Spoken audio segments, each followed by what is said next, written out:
حدیث جبرائیل کے مطالعے کے دوران میں قرب قیامت کی نشانیوں کا ذکر ہوا تھا۔ غامدی صاحب نے کہا کہ قرآن مجید میں صرف ایک نشانی آئی ہے۔ مولانا وحید الدین کا الرسالہ پڑھ رہا تھا تو اس میں سورہ اسراء کی آیت 104 کو بھی قیامت کی نشانی کے طور پر بیان کیا گیا۔ وہ آیت یہ ہے وَقُلْنَا مِن بَعْدِهِ لِبَنِي إِسرائیلَ اسْكُنُوا الْأَرْضَ فَإِذَا جَاءَ وَعْدُ الْآخِرَةِ جِئْنَا بِكُمْ لَفِيفًا، اور اس کے بعد ہم نے بنی اسرائیل سے کہا کہ تم ملک میں رہو بسو، پھر جب آخرت کا وعدہ آ جائے تو ہم تم سب کو اکٹھا کر کے لائیں گے۔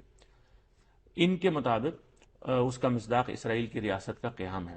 غامدی صاحب اس آیت کو کس طرح لیتے ہیں؟ یہ واقعہ بھی تو حدیث جبرائیل میں بیان کردہ واقعات کے زمانے ہی میں پیش آیا ہے۔ جی، جہاں تک میں اس کو سمجھ سکا ہوں، میرے نزدیک ان مفسرین کی رائے اس میں بالکل ٹھیک ہے جو اسے بنی اسرائیل کے دوسرے حادثے کے معنی میں لیتے ہیں۔ یعنی ایک مرتبہ وہ بابل میں جلا وطن کر دیے گئے تھے، پھر ادھر ادھر سے ان کو جمع کر کے دوبارہ وہاں آنے کا موقع ملا، اس کا ذکر قرآن مجید نے کیا ہے۔ تو مولانا وحید الدین صاحب بڑے جلیل القدر عالم ہیں، لیکن ان کی رائے پر اطمینان نہیں ہو سکا مجھے۔ سلامتی ہے ان آنکھوں پہ جو ہدایت پہ نظریں جمائے بیٹھی ہیں، ان کانوں پہ جو ذکر خیر کے منتظر رہتے ہیں، اور ان قدموں پہ جو ہدایت کی راہ پہ گامزن ہیں۔ السلام علیکم۔ السلام علیکم غامدی صاحب۔ وعلیکم اللہ نے جو سورہ آل عمران میں فرمایا ہے کہ وَجَاعِلُ الَّذِينَ اتَّبَعُوكَ فَوْقَ الَّذِينَ كَفَرُوا إِلَىٰ يَوْمِ الْقِيَامَةِ، اس کی تفسیر میں آپ نے لکھا ہے کہ یہ بنی اسرائیل کے لیے خدائی دینونت کا ظہور ہے۔ سوال میرا یہ ہے کہ اگر اتمام حجت صرف اس وقت کے یہود ہی پر ہوا تھا تو اس کی سزا آج کے یہود کو کیوں مل رہی ہے، حالانکہ ان پر تو کوئی رسول ہی نہیں نازل ہوا؟ اور دوسری بات یہ ہے کہ پہلے رسولوں کی قوموں پر جو عذاب آتا تھا وہ سب کے لیے یکساں تھا اور پوری کی پوری آبادیاں تلپٹ ہو جاتی تھیں، لیکن آخری دو رسولوں کے معاملے میں تو کسی شخص پر پہلے اتمام حجت ہو رہا ہے، کسی میں بعد میں، اور کوئی معاف کر دیا جا رہا ہے۔ اور ساتھ ہی میں ایسے بھی بہت ہی کم واقعات ملتے ہیں جہاں عورتوں پر بھی اتمام حجت ویسے ہی عذاب کے طور پر ہو رہا ہو جیسے پچھلے زمانے کی عورتوں، بچوں اور بوڑھوں پر یکساں عذاب آتا تھا۔ ایسا کیوں ہے؟ شکریہ۔ یعنی اللہ تعالیٰ نے اپنے رسول کو بھیجا، رسول کو جب بھیجا تو حجت پوری ہو گئی، اس کے بعد اللہ تعالیٰ عذاب کا فیصلہ کریں گے۔ یہ بالکل ایسے ہی ہے جیسے اللہ تعالیٰ قیامت میں تمام انسانوں کے لیے یہ فیصلہ کریں گے، تو یہاں بھی ساری چیزوں کا لحاظ رکھا جائے گا۔ یعنی جرائم کیا تھے، اتمام حجت ہو گیا، غلطی واضح ہو گئی، لیکن جرائم کیا کیا تھے، جرائم کی نوعیت کے لحاظ سے ہی سزا دی جائے گی۔ تو اللہ تعالیٰ نے دو سزائیں بیان کی ہیں۔ ایک سزا یہ بیان کی ہے کہ جو لوگ مشرک ہیں، یعنی جنہوں نے شرک کو دین کے طور پر اختیار کر لیا ہے، اتمام حجت کے بعد ان کے لیے موت کی سزا ہے اللہ تعالیٰ کی طرف سے۔ اور دوسرے وہ لوگ ہیں کہ جو اللہ کو مانتے ہیں، توحید ہی کے قائل ہیں، لیکن شرک بھی کرتے ہیں۔ اگر آپ ان سے بات کریں تو وہ کہیں گے کہ نہیں، ہم تو کوئی شرک نہیں کرتے۔ جیسے یہود و نصارہ ہیں، اہل کتاب ہیں، وہ اس بات کو ماننے کے لیے تیار نہیں ہیں کہ وہ شرک کرتے ہیں۔ تو اس میں اللہ تعالیٰ نے فرق کیا ہے، اور اگر غور کریں تو اسی فرق کو ہمیں بھی ملحوظ رکھنے کی تلقین کی ہے۔ ایک آدمی کا یہ کہنا کہ میں فلاں جرم کر رہا ہوں اور میں اس کو صحیح سمجھتا ہوں، اور ایک آدمی کا جرم کرنا لیکن اس میں تعویل میں مبتلا ہو جانا، غلطی میں مبتلا ہو جانا، تو دونوں میں اللہ نے فرق کیا ہے۔ اور سزائیں بھی دو بیان کی ہیں، اور وہ سزائیں سورہ توبہ میں بیان ہو گئی ہیں۔ اہل کتاب کے لیے یہ سزا ہے کہ ان کو محکومی کے عذاب میں مبتلا کیا جائے گا، اور مشرکین کے لیے یہ کہ ان کے لیے موت کی سزا ہے۔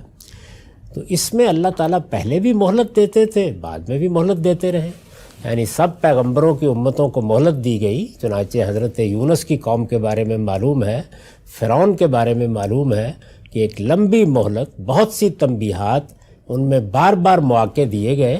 وہ تو اللہ تعالیٰ ایجاز سے بیان کر دیتے ہیں، یعنی پوری قوم نے اس مہلت سے فائدہ نہیں اٹھایا، یا چند لوگوں نے فائدہ اٹھایا۔ تو اس کے بعد حضرت نوح کو دیکھ لیجئے، 950 سال، یعنی یہ آخری پیغمبر کے بارے میں تو 10-12 سال میں فیصلہ ہو گیا۔ تو اللہ تعالیٰ نے بڑی مہلتیں دی ہیں، انسان کو ہمیشہ دیتا ہے۔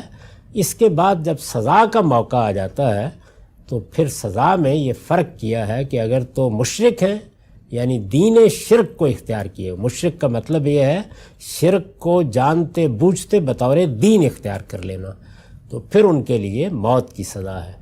اور اگر ایسا نہیں ہے تو پھر محکومی کی سزا ہے۔ اب بنی اسرائیل پر آ جائیے۔ تو بنی اسرائیل رسول اللہ کے زمانے کے ہوں، ان کو بھی موت کی سزا نہیں دی گئی، سورہ توبہ میں بالکل واضح کر دیا ہے۔ اور بنی اسرائیل سیدنا مسیح کے دور میں تھے، اس وقت بھی ان کو یہ سزا نہیں دی گئی۔ اب یہ دیکھیے کہ اس میں حضرت مسیح کا اتمام حجت جن لوگوں کے اوپر ہوا، ان کو انہوں نے صاف صاف طریقے سے متی کی انجیل میں بتا دیا کہ تمہارے لوگوں میں سے کوئی دنیا سے رخصت نہیں ہوگا، اس سے پہلے اللہ کا فیصلہ آ جائے گا۔ جی۔ اور وہ اللہ کا فیصلہ 70 عیسوی میں آ گیا، یعنی وہ دنیا سے رخصت ہوئے۔ صحیح متعین تاریخ تو معلوم نہیں، لیکن اندازہ ہے کہ 50-56 عیسوی میں رخصت ہوئے، اور 70 میں اللہ تعالیٰ کا فیصلہ آ گیا۔ اور وہ فیصلہ تیتس رومی کے حملے کی صورت میں ہوا۔ میں نے ابھی حال میں اپنی گفتگوؤں میں اس کی تفصیلات بیان کی ہیں۔ بہت سخت سزا دی گئی، اور اس سخت سزا میں یہی تھا کہ حملہ ہوا، مارے گئے، لوٹے گئے، ان کا سب کچھ برباد ہو گیا، اسیر بنا کے وہاں سے نکال لیے گئے، یعنی وہی محکومی کا ایک عذاب ان کے اوپر مسلط ہو گیا۔ تو جو لوگ اس وقت موجود تھے، یہ ان کی سزا تھی، پوری دے دی گئی، معاملہ ختم ہوا۔ اب ایک دوسرے پہلو کی طرف آئیے، یعنی اللہ تعالیٰ نے سزا دی اور ایمان والوں کو نجات دے دی۔ یہ وہی لوگ تھے جن پر اتمام حجت کیا گیا تھا، جن پر یہ بات واضح کی گئی تھی، یعنی اس دور کے لوگ، ان کا قضیہ ختم ہو گیا، قانون کا معمول کا اطلاق کر دیا گیا ان کے اوپر کہ محکومی کی سزا ہے تمہارے لیے، اور یہ نافذ ہو گئی ہے۔ اور ایمان والے جو بالکل مٹھی بھر تھے وہ نجات پا گئے، جیسے حضرت صالح کے ساتھی نکل گئے، جس طرح کہ حضرت نوح کے ساتھی ایک کشتی میں سوار ہو کے پار ہو گئے۔ تو اللہ کا قانون رسولوں کے بارے میں یہ ہے کہ ایمان والوں کو نجات مل جاتی ہے، اور جو منکرین ہیں ان پر عذاب کا تازیانہ برستا ہے۔ عذاب کی 2 صورتیں ہیں، یعنی موت کی سزا یا پھر محکومی کی سزا، تو یہی دی گئی ان کو، اور بہت عبرتناک طریقے سے یہ سزا انہیں ملی۔ یہ معاملہ ختم ہو گیا، یعنی رسولوں کے اتمام حجت سے متعلق جو قانون ہے وہ پورا کا پورا نافذ ہو گیا، اس میں کوئی کمی نہیں رہ گئی۔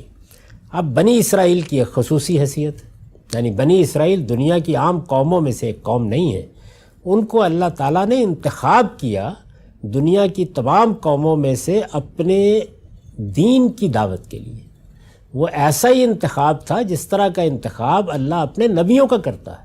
چنانچہ دیکھیے بالکل انہی الفاظ میں بیان کیا ہے، سورہ آل عمران میں بیان کیا ہے کہ ان اللہ اصطفیٰ آدم و نوحً و آل ابراہیم و آل عمران علی العالمین، میں نے دنیا کی تمام قوموں میں سے سب پر ترجیح دے کر جس طرح آدم اور نوح کا پیغمبری کے لیے انتخاب کیا تھا، ایسے ہی آل ابراہیم کا انتخاب کیا ہے۔ یہی لفظ استعمال کیا ہے ایک دوسرے پہلو سے بنی اسماعیل کے لیے، یہ کہا ہے کہ جاہدو فی اللہ حق کا جہاد، یعنی اللہ تعالیٰ کی راہ میں جدوجہد کرو جس طرح کہ اس کا حق ہے، هو اجتباکم، اس نے تمہارا انتخاب کر لیا ہے۔ تو ایک پیغمبر کا انتخاب کیا جاتا ہے، ایک قوم کا انتخاب اللہ تعالیٰ نے کیا۔ یہ ذریت ابراہیم کا انتخاب ہے، یہ ذریت ابراہیم ہے جس کی ایک شاخ بنی اسرائیل ہے، ایک شاخ بنی اسماعیل ہے۔ تو ان کے لیے پھر خصوصی قانون یہ ہے کہ یہ اگر اللہ تعالیٰ کی وفاداری کا حق ادا کریں گے تو اس دنیا میں ان کو سرفرازی حاصل ہوگی، اگر شریعت سے انحراف کریں گے، اللہ کے ساتھ باندھا ہوا عہد توڑیں گے، تو پھر ان کے اوپر عذاب کا تازیانہ قومی حیثیت سے برسے گا۔ تو یہود کے ساتھ اصل میں ان کی اس حیثیت کی وجہ سے خصوصی معاملہ کیا جا رہا ہے، یعنی وہ جب تک اس منصب کی ذمہ داریوں کو ادا کرتے رہے، اللہ نے ان کو وہ کچھ عطا فرمایا کہ جو حیران کن ہے، یعنی من و سلوہ نازل ہو رہے ہیں، بدلیاں سایہ کر رہی ہیں، سلیمان و داؤد کی بادشاہی ہے جس میں پرندے بول رہے ہیں، جس میں جنات خدمت انجام دے رہے ہیں، تو سب کچھ دیا۔ لیکن جس وقت پھر انہوں نے انحراف کا طریقہ اختیار کیا تو تدریجی طور پر اللہ تعالیٰ نے ان کو سزا دینا شروع کی۔ سزا دینے کا یہ عمل جاری ہے، اور چونکہ ان کا انتخاب قومی حیثیت سے ہوا ہے، یہ دوسرا قانون جو ہے یہ قیامت تک ان پر لاگو ہے۔ اس کو قرآن نے 2 پہلوؤں سے بیان کیا ہے۔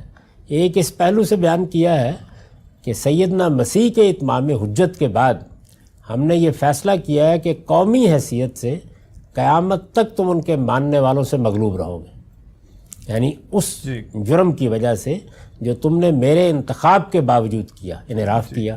دوسرا، اس سے بھی پہلے اعلان کر رکھا گیا ہے کہ کہ دنیا ہی میں تمہارے جرائم کی تمہیں سزا بھی قومی حیثیت سے ملتی رہے گی۔